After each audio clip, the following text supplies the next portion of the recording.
Noemi, comences tu? Oh, mira, fantàstic. A veure, per començar jo m'ho he portat escrit, tot i que estem... Sí? Tot i que no caldrà, no? O sí? Jo crec que em senten la mar de bé, i si no m'ho dieu, val? Bueno, per començar vull agrair-te a la Gemma l'oportunitat de presentar aquest llibre. I li agraeixo no només per la confiança, sinó perquè en aquestes darreres setmanes que tirem jo com a ser 2 dies, amb prou feines, amb el que m'han deixat els nens, he pogut gaudir d'una lectura que m'ha sigut apassionant, divertida, entretinguda, que quan comences no pots parar, que bé, I alhora ha sigut una lectura que m'ha fet pensar, m'ha estimulat i m'ha fet pensar moltes coses que ara intento compartir amb vosaltres. I com que no soc ni editora, no soc ni escriptora, ni crítica literària, permeteu-me que la valoració i les paraules que us dirigeixi siguin més des de la meva experiència professional com a psicòloga dintre del camp del trastorn de l'espectre de l'autisme.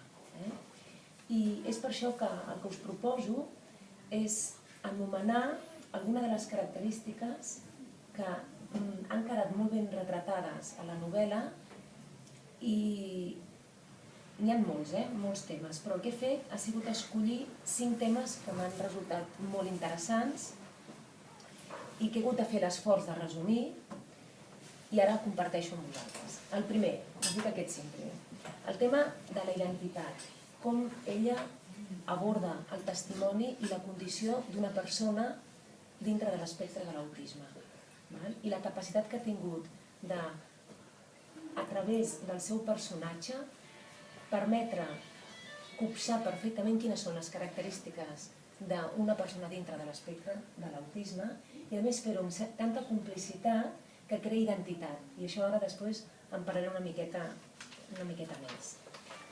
El segon tema és el tema de les dificultats socials i de la comprensió social. Posa al llarg de tota la novel·la molts exemples i permet entendre perfectament què és el que els hi passa, què sent, com ho viuen. I em sembla meravellós. El tercer és el tema fonamental del recolzament familiar. Familiar i també de persones significatives al voltant d'una persona que presenta aquestes característiques.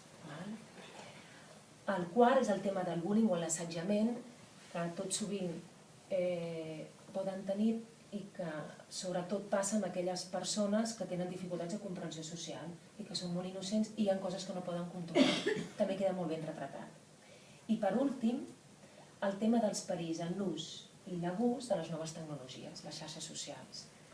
Aquests han sigut aquests 5 temes que he hagut de resumir. Llavors, per començar, el tema de la identitat.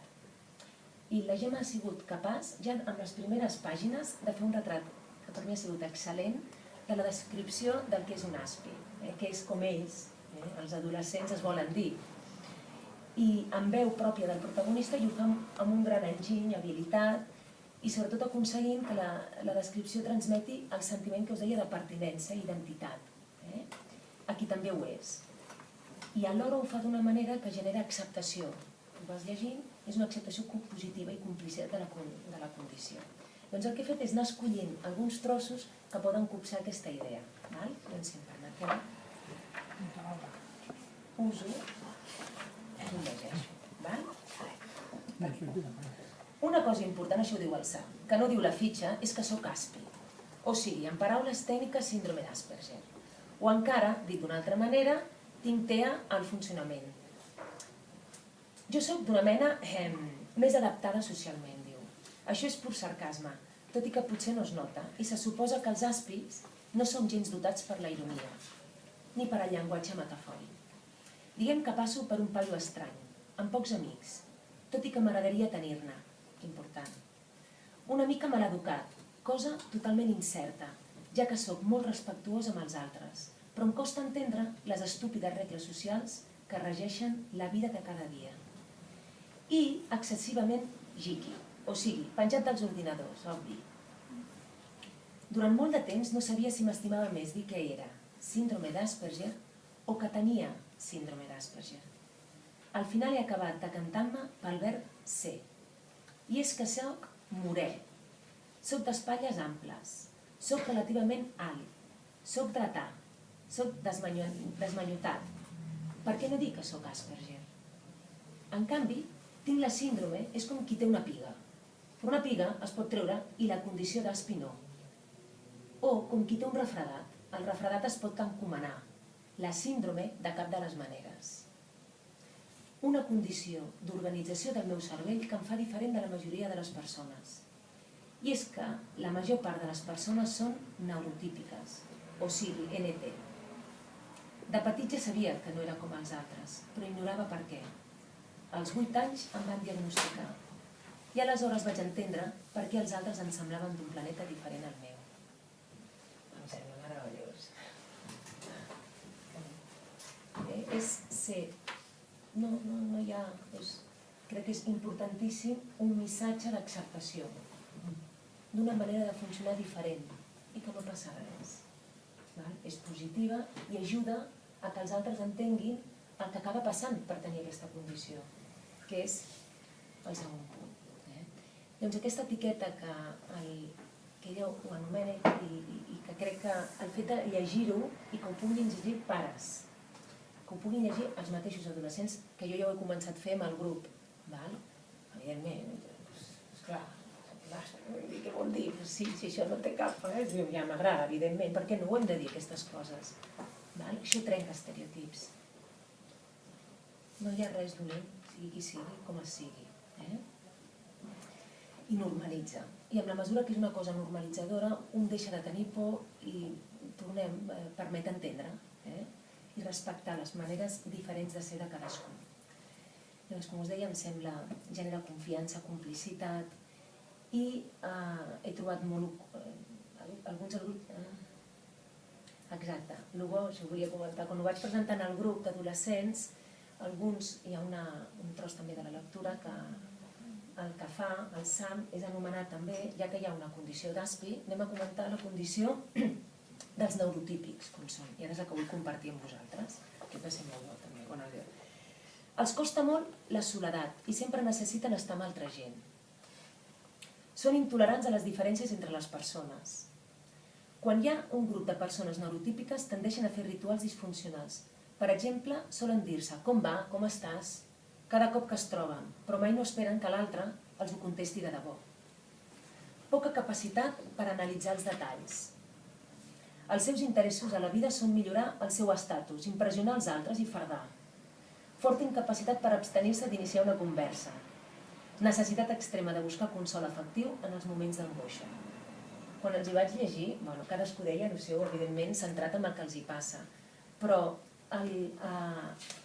una de les coses que un començava, un tema que els hi va fer molta gràcia i era el punt de per què tenen tanta necessitat d'iniciar tantes converses durant tantes estones i que hagi de ser recíproc. Si el divertit és donar una idea o que et deixin amb les teves idees. Però això m'atabala a mi, no? Bueno, va generar que poguessin anar parlant. El segon tema, el que us deia, que era el de com descriu les dificultats socials. I de nou, que és una característica que queda molt bé reflectida al llarg de la novel·la i permet entendre què és el que els està passant. Aquesta dificultat que tenen d'anticipar, regular, gestionar les trobades socials i de ser capaç d'entendre el que passa. Llavors, en aquest cas, per il·lustrar-vos-ho, he escollit un paràgraf que em sembla magnífic també com està redactat, que copsa molt bé a la perfecció el malestar que li generen al SAM, la dificultat de no saber com funciona la conversa social, us deia, el món social. I per situar-vos, us heu d'imaginar que està el SAM en una biblioteca i hi ha una noia que s'apropa a parlar amb ell. Llavors, s'apropa. Aquests tots em van dir que se sentien reflectits, tots. Hola, em dic Martina. M'he quedat quiet, sense saber què fer. Li havia de donar la mà? No l'he donat perquè la tenia massa humida. Havia de dir-li hola. Doncs? Ella m'ha mirat com si esperés una resposta. Però estava clar que no m'havia fet cap pregunta. Això devia voler dir que estava al davant d'una pregunta que no tenia forma de pregunta. Els neurotípics acostumen a fer-ho això. voler que contesti una cosa quan en realitat no t'han interrogat. M'ha passat tantes vegades que podria escriure tot un llibre sobre aquesta qüestió. Ella ha tornat a somriure. I tu com et dius? Ha demanat. Uf, he respirat més tranquil. Aquesta era la pregunta. Soc idiota. Per què ho hauria d'haver sabut? M'he entrenat en això algunes vegades amb l'Iris, que és la psicòloga. La germana. Ai, la Iris, la germana, és veritat. Diu, però estava tan nerviós que no hi he caigut. Sort que aquella noia semblava no molestar-se per haver d'interpel·lar-me de manera tan directa. Això és contínuament. Els hi passa. I que potser és de les coses que més un professional o persona que conviu amb ells ha d'aprendre a evitar. És a dir, si fas una pregunta, li fas el més concret possible i que sigui una pregunta que pugui respondre per no generar malestar. I les ambigüitats no els ajuden. I preguntes també sobre aspectes que són tan abstractes genera que no saben què dir i genera malestar. Allò que ella ha trobada ja no els hi resulta fàcil. És la veritat. Llavors, l'interessant és que també, clar, saber que el Sam, després d'aquella trobada amb la Martina, fa una avaluació de la conversa. I ens diu, i els hi preocupa. No he dit cap bestiesa, ni cap cosa estranya, aquest és el punt 1. Ni tampoc m'he llançat a parlar de sistemes operatius ni de plaques base. Bé, és a dir, ell és capaç de dir, això és el que no havia de fer. No l'he mirat als ulls ni un sol cop. Fatal. Som conscients que no miren als ulls. Ho saben. Però també ens expliquen per què. I mira que ho sé, diu, que he de mirar els ulls a la gent quan hi parlo. Diu, els neurotípics es miren els ulls quan tenen una conversa. De manera que, si no vols ser considerat un paio estrany, cal que facis el mateix que fan ells. A mi em posa els nervis de punta haver-ho de fer. Mirar l'iris dels altres no em serveix de res i, en canvi, em neguiteja. Molt. Per això els miro a la boca. Diguem que és un terme mitjà.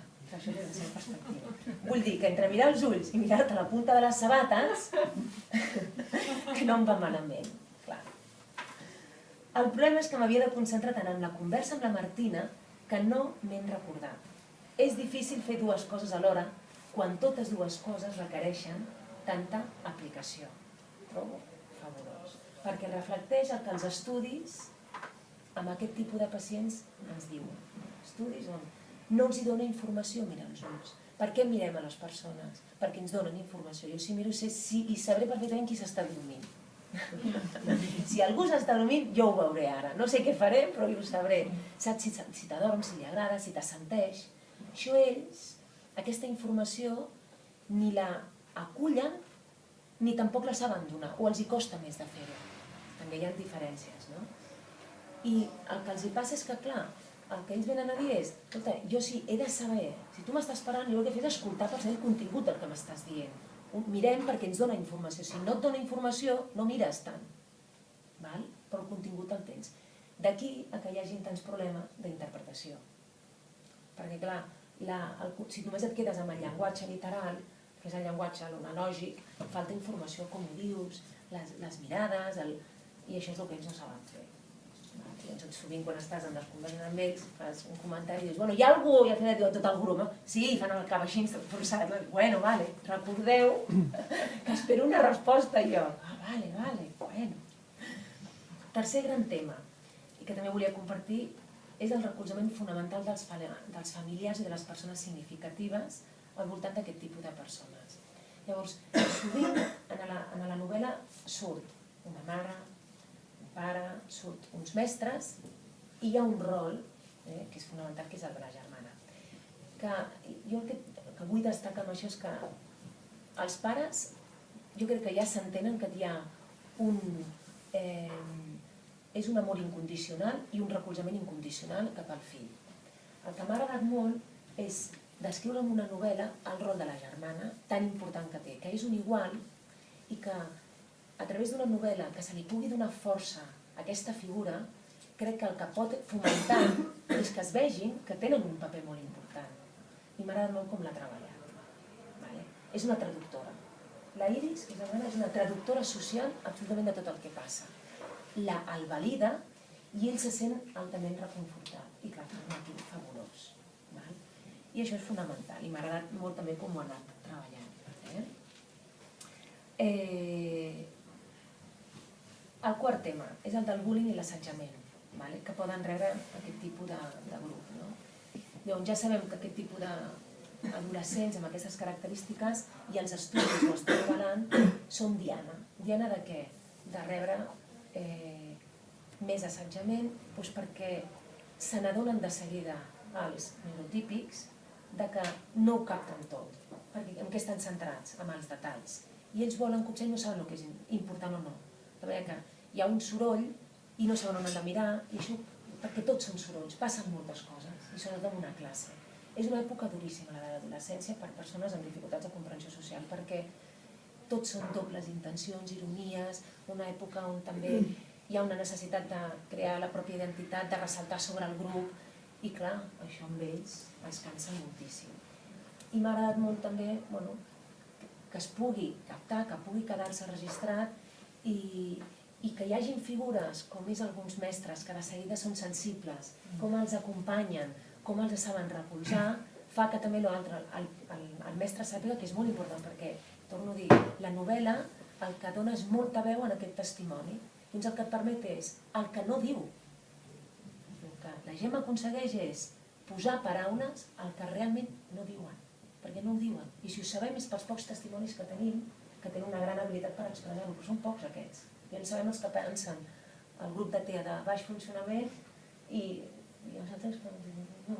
I això és el que permet entendre. Llavors el mestre aquí també, si ho llegeix diu, doncs això és veritat que ho puc fer jo, respectuós a l'hora de tocar, com validar-lo, com motivar-lo, etc.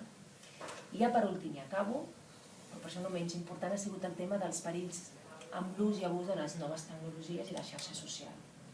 Llavors és un tema que és de gran actualitat i és molt sensible i la manera com el toques i retrates les conseqüències del mal ús i com això, si no es preveu, poden haver-hi, pot generar un gran malestar. És el Facebook, els WhatsApps, no sabeu la de problemes que hi ha. Però ja és que un se n'adona que no és només el grup que diem, no, és que està generalitzat, però amb ells encara més.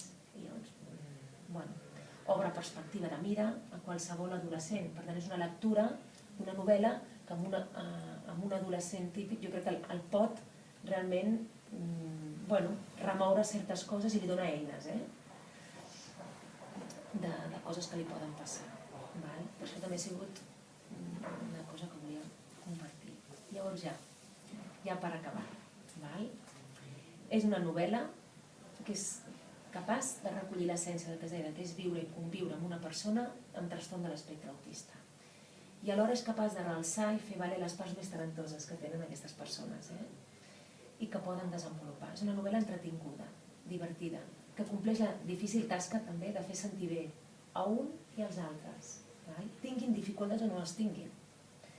Sense cap mena de dubte, és una novel·la que a part de ser narrada amb habilitats d'una gran escriptora com és la Gemma, també es caracteritza pel rigor amb el que parla de les característiques personals i experiències dels personatges de la novel·la, que fa que aquelles persones interessades o que viuen de prop amb alguna persona amb síndrome d'Asperger trobaran en ella, en la novel·la, una aproximació molt acurada de com sovint una persona amb aquestes característiques viu, pensa i sent i es relaciona amb el seu entorn. I per acabar, m'agradaria llegir-vos l'últim paràgraf. L'últim? Molt potser. No és spoiler, total? Spoiler? L'últim no! Aquí ha sigut molt literal, no! No us explicaré el final, no! L'últim que us vull comentar, que m'ha agradat molt. Un paio amb síndrome d'Asperger com jo havia escrit un llibre i l'havia penjat a la xarxa. Es titulava Confessions d'un cargol i explicava part de la seva vida, però sobretot desenvolupava la teoria en comparar un Asperger amb un d'aquests mol·luscs amb closca. És difícil entendre la comparació si algun cop... És fàcil entendre la comparació si algun cop heu agredit una d'aquestes bestioles tocant-li, per exemple, les antenes. De seguida la retrau, les fiquen dins. Però si persistiu a molestar-lo, llavors es fica tot ell dins de la closca i resulta inaccessible. Jo també sóc així. És cert que en un primer moment, quan m'assetgen, em puc empipar molt. Però després em replego dins de mi mateix i no hi ha qui em faci sortir. Però també els cargols deixen anar una bava que brilla damunt les fulles. Al síndrome d'Asperger també podem deixar aquest rastre brillant. Jo el puc deixar, sobretot quan estic bé. Aleshores, em sembla que hi ha persones al meu voltant que noten i aprecien aquest rastre. Moltes gràcies, Emma. Gràcies a tu. Moltíssimes gràcies.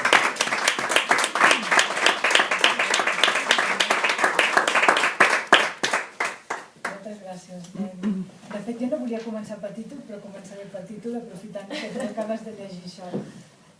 Vaig descobrir, quan estava documentant-me per la novel·la, vaig descobrir que hi havia un home, que a més ara el segueixo a Twitter, que és un home que viu a Xile i que havia escrit un llibre que es diu Confessiones d'un caracol. I el vaig buscar, i com que ara ho trobes tot a la xarxa, el vaig trobar i me'l vaig llegir. I era la seva experiència com a adult amb el trastorn, i aleshores explicava com havia estat la seva vida i quines dificultats havia tingut, etc. I aleshores feia aquesta comparació. I a mi m'ha encantat la comparació. I el vaig escriure. I li vaig dir que m'havia agradat moltíssim, que si li semblava bé, ho posaria en la meva novel·la i que, a més, el títol de la novel·la estaria relacionat amb això. Li va encantar, li va semblar estupendo, li he d'enviar el llibre, afortunadament existeixen els llibres digitals perquè serà més fàcil enviar-lo. I aleshores primer vaig pensar que el llibre es diria... Jo ja portava molt llibre escrit, molta novel·la escrita, vull dir que rara vegada se m'acudeixen els títols abans de començar. Se m'acudeixen quan ja tinc molta novel·la escrita. En aquest cas vaig pensar que es podia dir La bava del cargol, però clar, era tan poc comercial això de La bava del cargol que vaig pensar que les meves editores, que estan per allà darrere, me'l tirarien pel cap. I aleshores vaig canviar-ho i li vaig posar El rastre brillant del cargol, perquè és veritat que jo també ho penso, que en realitat ho penso de la gent que té síndrome, no sé si es diu Asperger o Asperger, bueno, jo trobo que tothom pot deixar un rastre brillant i els Aspergers realment el deixen aquest rastre brillant si ets capaç de veure'l. I per tant em va semblar que aquest era el títol pel llibre. Ara, per què he escrit aquesta novel·la? Doncs a mi m'interessen moltíssim totes les qüestions que estan relacionades amb la ment, amb el nostre cervell. Jo quan torni a néixer, ja ho he dit moltes vegades, però és igual, ho dic una vegada més, seré neuropsiquiatra, perquè realment el cervell em fascina.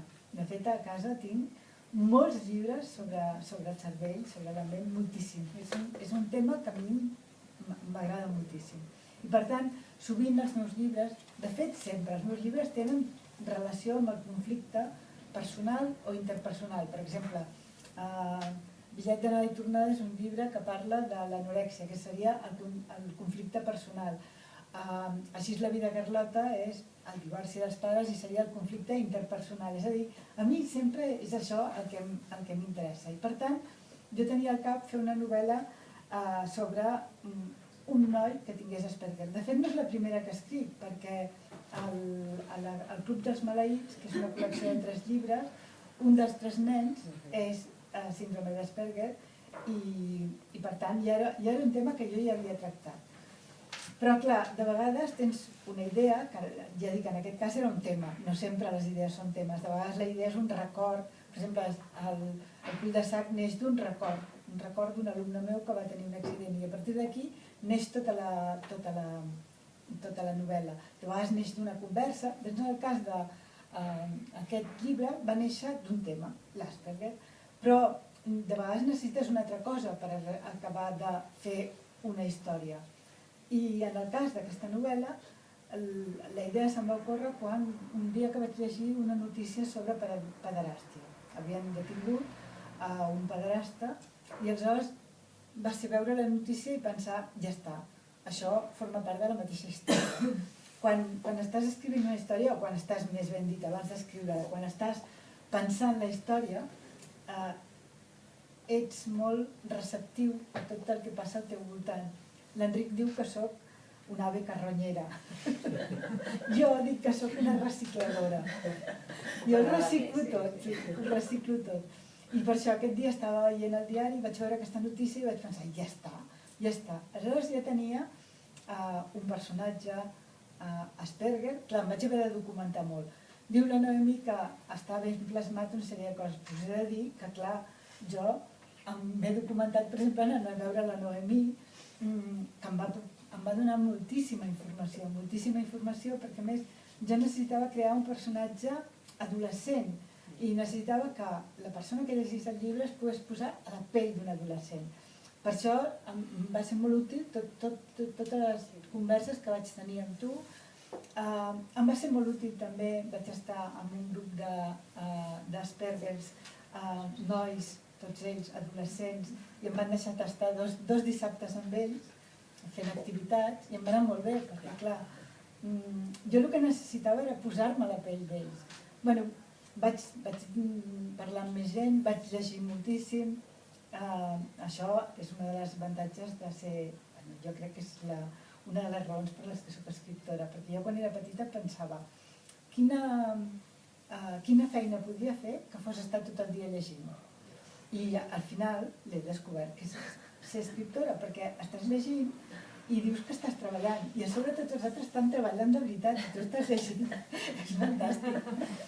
I per tant, em documento molt, perquè com que ho necessito per la novel·la, però a més també m'agrada, fins que arriba un moment que l'Enric em diu, i això m'ho diu sempre que estic escrivint, sempre que estic preparant una novel·la, em diu, Liana, no has de fer una tesi doctoral sobre l'Asperger, per exemple. Estaves preparant-te una novel·la, si te'n recordes. I quan l'Enric em diu això, ja sé que he de deixar de documentar-me. Vaig descobrir un llibre que no sé si el vaig descobrir a través teu o a través d'aquí, no me'n recordo, és igual. El cas és que vaig descobrir un llibre als Estats Units, però com que ara ja tens molta facilitat a través d'Amazon, vaig comprar llibres americans, que n'hi ha molts sobre el tema. I aquest era un llibre que parlava, estava fet des d'un Asperger, que explicava coses d'ell. I hi havia un capítol que estava dedicat a com són les persones que s'entenen amb els Asperger. I aleshores me'n vaig adonar que ja havia de crear la Martina i que la Martina havia de tenir unes determinades característiques. Per això la Martina és extrovertida, és impulsiva, és tolerant, tot i que sigui impulsiva, i pot tenir un moment de posar-se furibunda, però és molt tolerant en què l'altre no sigui com ella. I vaig anar construint el personatge de la Martina. Aleshores ja tenia el protagonista, el Sam, tenia l'antagonista, el pederasta, i tenia la noia de qui s'enamora, el Sam. De fet, el que no tenia era la germana. La germana estava molt desdibuixada, però això ja passa. Comences a escriure una novel·la i un personatge que et semblava que tenia poca importància comença a agafar importància i es converteix en un personatge fonamental de la història. Però al començament la Iris, la germana, no estava dibuixada. Era un personatge molt més desdibuixat, però de seguida se'm va fer evident que la Iris era importantíssima en la història. Però ja tens els personatges, ja saps per on anirà, més o menys. Volies fer un thriller, això sí que tenia claríssim, que no és que sigui precisament el meu estil de fer llibres, jo no havia fet mai thriller, però tenia molt clar que volia que fos un thriller. Però clar, quan tens la història, has d'anar-la fent créixer amb esdeveniments. I aleshores ara us explicaré l'esdeveniment del bullying. Hi ha dues formes de bullying en el llibre. Una li fa el propi professor, un dels professors, no tots, evidentment. I l'altra li fan els companys a través de la xarxa. I això, ara us ho explico, això és una cosa que em va passar a mi fa 2 anys.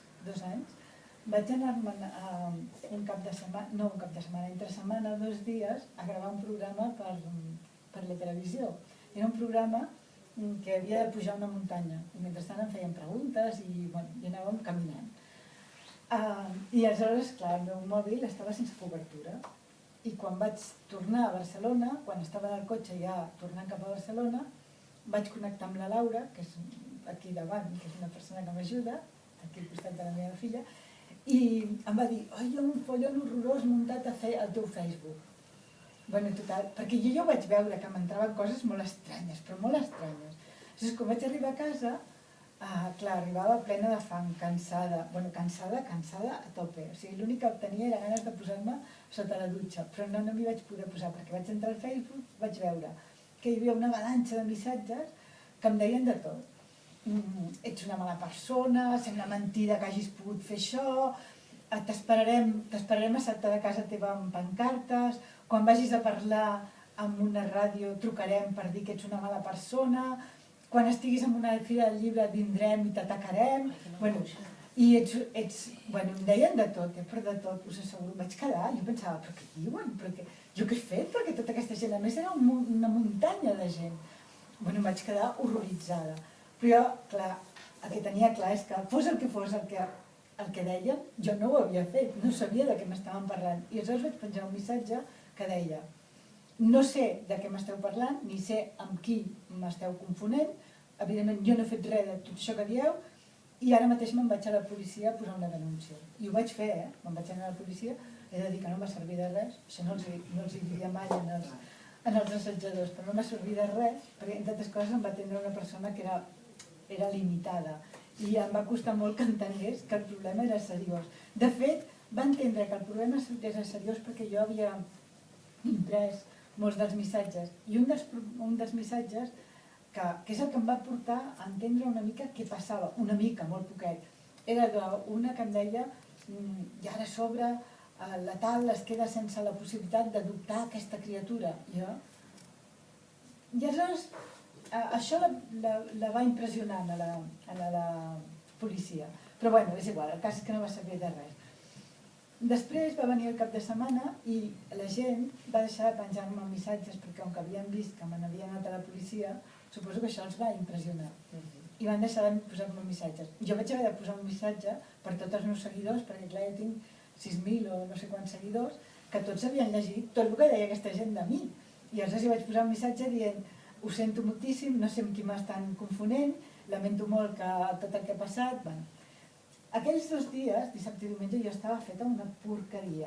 I jo pensava, si jo, que tinc l'edat que tinc els recursos que tinc, que conec gent, que tinc una família sòlida, que no sé què, estic tan malament, com ha d'estar un adolescent? És que, esclar, jo estava horroritzada de com pot estar un adolescent que li passa una cosa així. Aleshores, en aquells 2 dies hi va haver alguna persona que es devia sentir molt malament pel que havia fet, perquè clar, tot això és públic, o sigui, ho veia tothom. I aleshores em van escriure en privat. I em van dir que ho sentien, que veien que s'havien equivocat, i aleshores vaig saber de què anava la història. Es veu que una senyora que tenia una web, un blog, o un Facebook, de fer cupcakes, sabeu, aquests pastissos de colors, doncs havia aconseguit molts seguidors i moltes seguidores, i figurava, més o menys, ho vaig entendre relativament, però figurava que era una persona molt amable i molt disposada a fer favors, però en realitat el que passava és que tothom n'hi feia amb ella i s'aprofitava terriblement de tothom. Però la gent li anava fent aquests favors. I ella havia promès amb una de les senyores que la seguia que podria adoptar una nena camboiana que ella coneixia. I fins i tot li havia enviat fotos de la nena. Imagineu-vos la gent lo ingènua que és. O sigui, pensar-te que pots adoptar una criatura a través d'un Facebook d'una senyora que no coneixes de res. Bé, total, que aquesta senyora algú li va començar a veure el llautó. I aleshores, quan ella va veure que estaven investigant-la una mica seriosament, va desaparèixer. Aleshores, quan va desaparèixer, tot el grup es va sentir estafat. I aleshores van decidir agafar la foto de la senyora, que podeu comptar que no era la seva foto, naturalment, però devia penjar la foto de vés a saber qui, i vam fer servir un programa d'internet que és de comparació d'imatges. I els hi vaig sortir jo. I aleshores, clar, jo era aquella... perquè a més tenien la teoria que tot això ho havia fet per escriure una novel·la. Però m'ho van fer passar molt malament, I de veritat que feia angúnia pensar com s'ho pot passar de malament una persona de 14 anys si jo m'ho estava passant d'aquella manera. I aleshores, el dilluns, quan ja havia pres una mica de distància però encara estava malament, vaig anar a fer una xerrada i al sortir de la xerrada ho vaig veure claríssim. Vaig veure que havia d'aprofitar allò per una novel·la i en el moment en què vaig pensar ho posaré en una novel·la em vaig sentir alliberada. No hi vaig tornar a pensar en res en tota la història. Sí. I aleshores, en el Sam li passa una cosa així i està basat en l'episodi, clar, el del Sam és una mica diferent, però està basat en aquest episodi que jo vaig viure.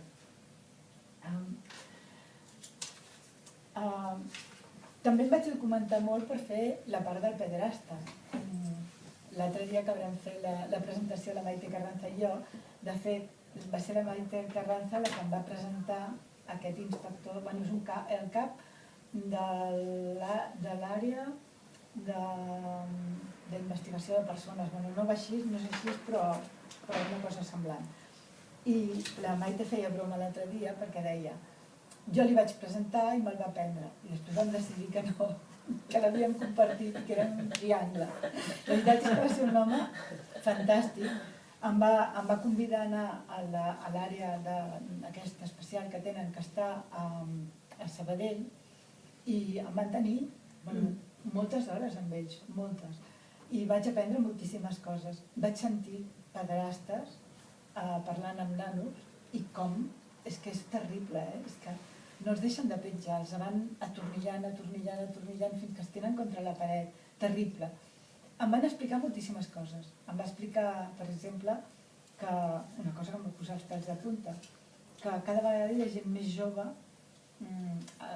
que s'enganxa a la pederàstia, o sigui que nanos que no tenen ni 18 anys que es fan pederastes. Per exemple, em deia que hi ha molts ninis que són pederastes. Bueno, molts, no sé quants, però n'hi ha. Perquè em deia que els ninis passen moltes hores a casa sols i l'únic que fan és estar a l'ordinador. I clar, el que fan és veure pornografia. Clar, la pornografia té una mica el mateix impacte que les drogues, que si estàs molt enganxat, cada vegada necessites dosis més fortes. I clar, les dosis més fortes t'acaben portant a límits, a traspassar límits com aquests, com el del sexe amb criatures. Jo, la veritat és que em va horroritzar. Encara em va horroritzar més una altra cosa, que és que quan estava escrivint el llibre vaig anar a una tertúlia a la televisió i al tornar vaig tornar amb un dels tertulians que era professor de la Universitat de Barcelona i em va preguntar què estava escrivint i li vaig explicar i em va dir però això és un prejudici, això que expliques contra els pederastes és un prejudici perquè clar, no tothom ho veu com tu. Jo per exemple trobo que el sexe entre adults i nens està bé. Jo em vaig quedar horroritzada, perquè el tio ho tenia claríssim, claríssim. En fi, són anècdotes de quan estàs escrivint una novel·la, però fa por, Això em fa referència.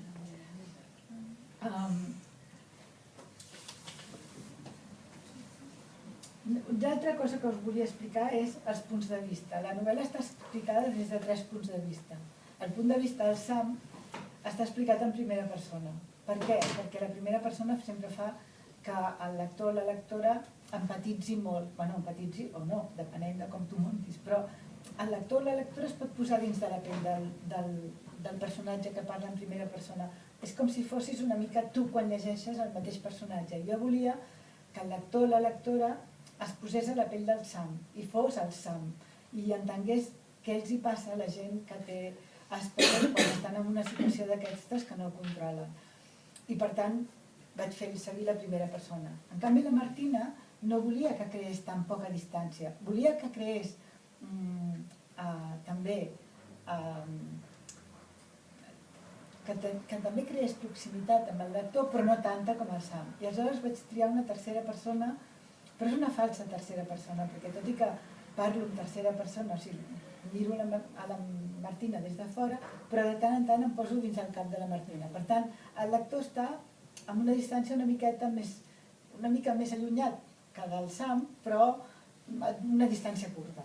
I en canvi el pederasta és una tercera persona objectiva, o sigui, el pederasta li crea una distància brutal, o almenys això és el que he pretès, amb el lector.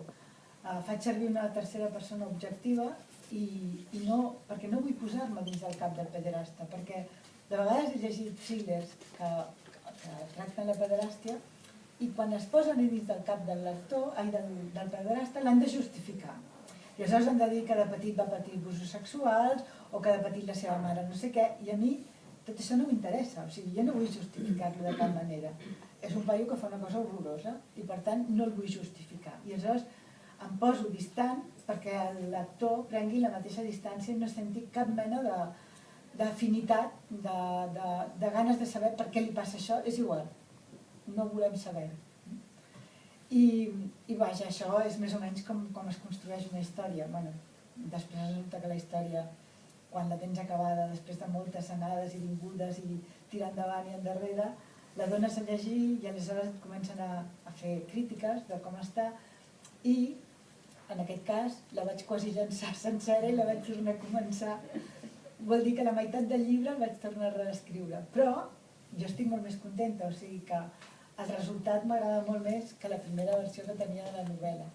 I, a més, no m'importa, o sigui, a veure, m'importa en el moment en què em donen les crítiques i em diuen això no funciona, això tampoc, això no sé què, perquè jo el que m'agradaria és que em diguessin ostres, és fantàstica la novel·la. Però, en canvi, si són crítiques constructives, et serveixen perquè et permeten refer el llibre molt millor del que està. I jo crec que aquesta versió és molt millor que la primera. I aquí hi ha algunes de les persones que m'han ajudat a millorar aquesta primera versió. I per últim, només vull llegir-vos una cosa, que és la cita que obre la novel·la, que és una cita d'una autora, treta d'una autora que a mi m'agrada moltíssim, la Siri Husberg. És una autora que a mi m'encanta com escriu, és d'origen suec però viu als Estats Units i té un llibre, jo crec que té la mateixa neura que jo, deu llegir molts llibres de psiquiatria, psicologia, cervell, etc. Perquè té un llibre que es diu La mujer temblorosa o la història de mis nervios, que és un llibre meravellós, és un assaig, però és un assaig en el que ella explica que té un problema, que és que quan ha de parlar en públic, de sobte es posa a tremolar i no ho pot controlar, i a més mai sap quan li passarà i quan no li passarà. I aleshores ha treballat sobre això, i com que ha llegit molt, va desgranant els llibres que ha llegit i a la vegada va explicant el seu problema. I a mi m'encanta com escriu aquesta dona i quan ja sabia que volia escriure aquesta novel·la, o potser quan jo ja l'estava escrivint, vaig llegir un llibre seu que es diu Elegia per un americà, que de fet és una novel·la. I té un paràgraf que a mi em va semblar que valia la pena posar-lo. De seguida entendreu per què.